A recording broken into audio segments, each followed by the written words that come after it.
የኢቢኤስ ቴሌቪዥንና 3 የጣቢያው ሰራተኞች በጥላቻ ንግግርና ሐሰተኛ መረጃ በማሰራጨት ተከሰሱ። ከትግራይ ክልል 40% ያህሉ በወራሪ ኃይሎች ቁጥጥር ስር ነው ሲሉ ሌተናል ጄኔራል ታደሰ ወረደ ተናግረዋል። ሱዳን ከተባበሩት አረብ ኤሚሬትስ ጋር ያላትን ዲፕሎማሲያዊ ግንኙነት አቋርጣለች።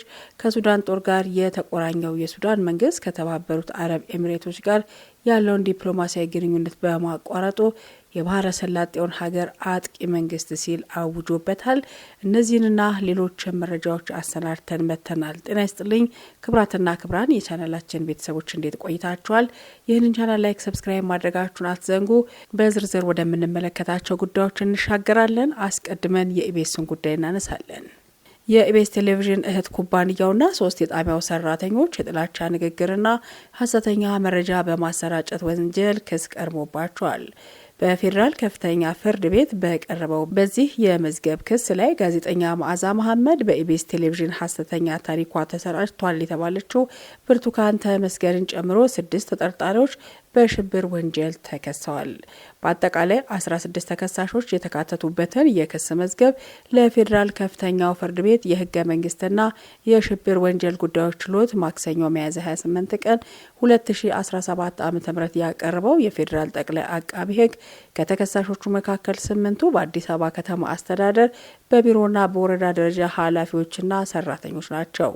አቃቢ ህግ ለፍርድ ቤቱ ባቀረበው መዝገብ 3 የክስ አይነቶችን ጠቅሷል። የመጀመሪያው ክስ የሽብር ወንጀልን ለመከላከልና ለመቆጣጠር በ2011 ዓ.ም የወጣውን አዋጅ በመተላለፍ የቀረበ መሆኑ ተገልጿል። አቃቢ ህግ በክሱ የተጠቀሰው የአዋጁ ድንጋጌ የሽብር ድርጊት በመፈጸም የሰው ህይወትን ለአደጋ ማጋለጥን የሚመለከት ነው።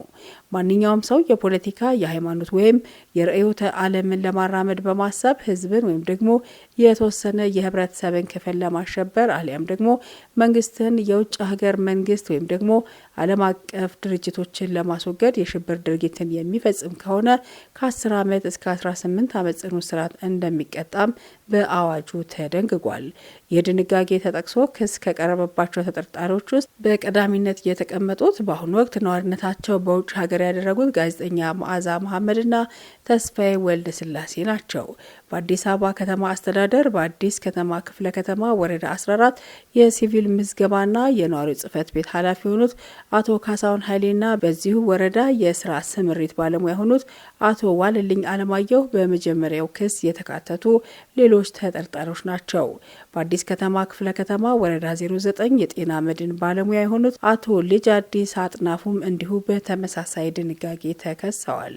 ለክሱ መቅረብ ምክንያት የሆነችውና አዲስ ምዕራፍ በተሰኘው የኢቢኤስ ፕሮግራም ሐሰተኛ ታሪኳ ተሰራጭቷል የተባለችው ብርቱካን ተመስገንም እንደ 5ቱ ተከሳሾች ሁሉ የሽብር ወንጀል ክስ ቀርቦባታል። ብርቱካን አቃቢ ህግ ለፍርድ ቤት ባቀረበው መዝገብ በ3ኛ ባሰፈረው ክስ ላይ ተካታለች።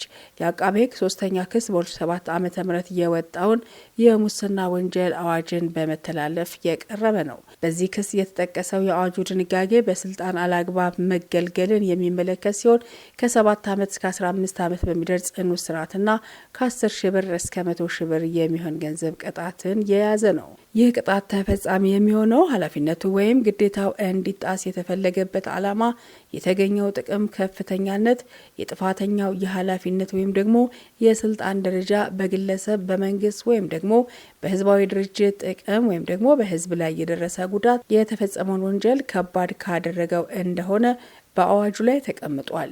ይህ ክስ ከቀረበባቸው 7 ተከሳሾች መካከል 6ቱ የአዲስ አበባ ከተማ አስተዳደር ሰራተኞች ናቸው። የኢቢኤስ ቴሌቪዥን ጣቢያና ሰራተኞቹን በሚመለከተው ሌላኛው የአቃቢ ህግ ክስ ደግሞ 5 ተከሳሾች ተዘርዝረዋል። በ2012 ዓ.ም የወጣውን የጥላቻ ንግግርና ሐሰተኛ መረጃ ስርጭትን ለመከላከልና ለመቆጣጠር የወጣውን አዋጅ በመተላለፍ ክስ ከቀረበባቸው ውስጥ 2ቱ ድርጅቶች ናቸው። በዚህ አዋጅ መሰረት ክስ የቀረበባቸው የመጀመሪያው ድርጅት ኢቢኤስ ቴሌቪዥን ኃላፊነቱ የተወሰነ የግል ማህበር ሲሆን ሌላኛው የጣቢያው እህት ኩባንያ የሆነው ሲልቨር ስፕሪንግ ፕሮዳክሽን እና ፕሮሞሽን ኃላፊነቱ የተወሰነ የግል ማህበር ነው። የእህት ኩባንያው ስራ አስኪያጅ የሆኑት ወይዘሮ ማክዳ አሰፋ በዚህ ክስ ተካተዋል። የኢቢኤስ ቴሌቪዥን የመዝናኛ ፕሮግራሞች ኃላፊ የሆኑት ወይዘሮ ማክዳ በአሁኑ ወቅት በውጭ ሀገር በመሆናቸው በዛሬው ዕለት በአካል ችሎት ፊት አልቀረቡም። የጥላቻ ንግግርና ሐሰተኛ መረጃ በማሰራጨት ወንጀል ክስ የቀረበባቸው ሌሎች የኢቢኤስ ቴሌቪዥን ሰራተኞች አቶ ታሪኩ ኃይሌና እንዲሁም ደግሞ ህሊና ታረቀኝ ናቸው። ታሪኩ የኢቢኤስ ቴሌቪዥን አዲስ ምዕራፍ ፕሮግራም ዳይሬክተር ሲሆን ህሊና የዚሁ ፕሮግራም አዘጋጅና ረዳት ዳይሬክተር ነች።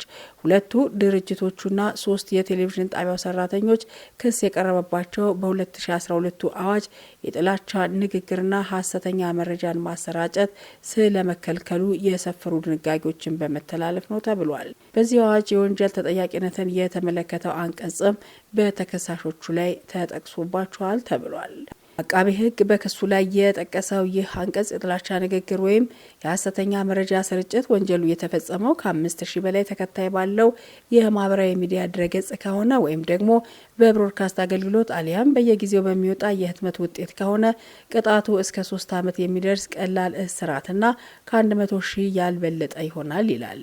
ከዛሬ ከሰዓት በተካሄደው የችሎት ውሎ አቃቤ ሕግ ያቀረበው ክስ ለተከሳሾቹና ለጠበቆች እንዲደርስ ተደርጓል።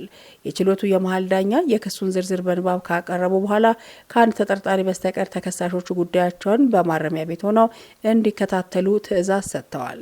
እስከሚቀጥለው ቀጠሮ ድረስ አሁን በሚገኙበት የፌዴራል ፖሊስ የእስረኞች ማቆያ እንዲቆዩ ትዕዛዝ ተላልፎባቸዋል። በክስ ዝርዝሩ በ13ኛ ደረጃ ላይ የሰፈሩት ወይዘሮ ዛህራ ከድር ናቸው። ጨቅላ ህጻን ልጃቸውን ታቅፈው ችሎት ፊት የቀረቡት ዛህራ በአዲስ አበባ ከተማ አስተዳደር በአዲስ ከተማ ክፍለ ከተማ ወረዳ 14 የሴቶችና ህጻናት ማህበራዊ ጉዳይ ጽህፈት ቤት ኃላፊ ናቸው። የ4 ህጻናት ልጆች እናት መሆናቸው የጠቀሱት ዛህራ የዋስትና መብታቸው እንዲከበርላቸው ፍርድ ቤቱን ጠይቀዋል። ፍርድ ቤቱ በዛሬው የችሎት ውሎ የተከሳሾችን የመብት ጥያቄ እንደማያስተናግድ የገለጹት ዋና ዳኛ የተከሳሾቹን የዋስትና ጥያቄ ለማዳመጥ ለመጪው ሳምንት ማክሰኞ ግንቦት 5 ቀን 2017 ዓ.ም ተለዋጭ ቀጠሮ ሰጥቷል። ፍርድ ቤቱ በመጪው ቀጠሮ በአካል ያልቀረቡ ተከሳሾች ላይ ትዕዛዝ እንደሚሰጥም ዳኛው ማስታወቃቸውን ኢትዮጵያ ኢንሳይደር ገልጿል። ወደ ቀጣዩ መረጃ እንሻገራለን። ከትግራይ ክልል 40 በመቶ ያህሉ በወራሪ ኃይሎች ቁጥጥር ስር ነው ሲሉ ሌተናል ጄኔራል ታደሰ ወረደ ተናግረዋል። የክልሉ ጊዜያዊ አስተዳደር ፕሬዚዳንት ሌተናል ጄኔራል ታደሰ ወረደ ይህንን የተናገሩት ዛሬ በጽህፈት ቤታቸው ከጀርመን አምባሳደር ጄንስ ሃንፊልድ ጋር በተወያዩበት ወቅት ነው። ፕሬዝደንቱ 40 በመቶ ያህሉ የትግራይ መሬት በወራሪ ኃይሎች እጅ እንደሚገኝ ገልጸው እነዚህን ኃይሎች የፌዴራል መንግስቱ ማስወጣት እንዳለበት ለአምባሳደሩ ገልጸውላቸዋል። አክለውም የትግራይ ህገ መንግስትን መወሰን ከጦርነቱ በፊት ወደ ነበረበት መመለስና ተፈናቃዮችን ወደ የቤታቸው ማስፈር የፌዴራል መንግስቱ ኃላፊነት ነው ያሉት ፕሬዝደንቱ በአሁኑ ወቅት ለክልሉ ትልቅ ፈተና የሆነው እነዚህ ሁለት ጉዳዮች መሆናቸውን አስረድተዋል። ከፌዴራል መንግስት ጋር መልካም ግንኙነት በመፍጠር እነዚህን ጉዳዮች እንዲሳኩ ማድረግ አስፈላጊ መሆኑንም ጠቁመዋል። ሌተናል ጄኔራሉ በመቀጠልም የተፈናቀሉ ዜጎችን መጪውን ክረምት ከመግባቱ በፊት ወደ ነበሩበት መመለስ ከፌዴራሉ መንግስት ጋር በጋራ መስራት ያስፈልጋል ብለዋል። በመጨረሻም ሱዳን ከተባበሩት አረብ ኤሚሬትስ ጋር ያላትን ዲፕሎማሲያዊ ግንኙነት አቋርጣለች። ከሱዳን ጦር ጋር የተቆራኘው የሱዳን መንግስት ከተባበሩት አረብ ኤሚሬቶች ጋር ያለውን ዲፕሎማሲያዊ ግንኙነት በማቋረጡ የባህረ ሰላጤውን ሀገር አጥቂ መንግስት ሲል አውጇል። የመከላከያ ሚኒስትሩ ያሲን ኢብራሂም በቴሌቪዥን ቀርበው ባደረጉት ንግግር ሱዳን ከተባበሩት አረብ ኤሚሬቶች ጋር ዲፕሎማሲያዊ ግንኙነት አቋርጣለች፣ አምባሳደሯንም በማስወጣት በባህረ ሰላጤው ሀገር የሚገኘውን ኤምባሲዋንና ቆንጽላ ጽሕፈት ቤቷን መዝጋቷን አሳውቀዋል። መከላከያ ሚኒስትሩ ከኤፕሪል 2023 ጀምሮ የሱዳንን መንግስት በሐምት የሚመራውን የሱዳን ፈጥኖ ደራሽ ልዩ ኃይል በመደገፍ የተልዕኮ ውጊያ በማድረግ የሱዳንን ሉዓላዊነት እየጣሰች ነው ሲሉ ሀገሪቱን ከሰዋል። የተከበራችሁ የቻናላችን ቤተሰቦች ለሳቱ ያዘጋጀናቸው መረጃዎች በእንዲህ መልኩ ተጠናቀዋል። ቻናሉን ላይክ እንዲሁም ደግሞ ሰብስክራይብ እያደረጋችሁ ከኛ ጋር ወዳጅነት አጋርነታችሁ እንድትቀጥሉ ጋብዘናችኋል። መልካም ጊዜ በያላችሁበት ቸር ይቆየን።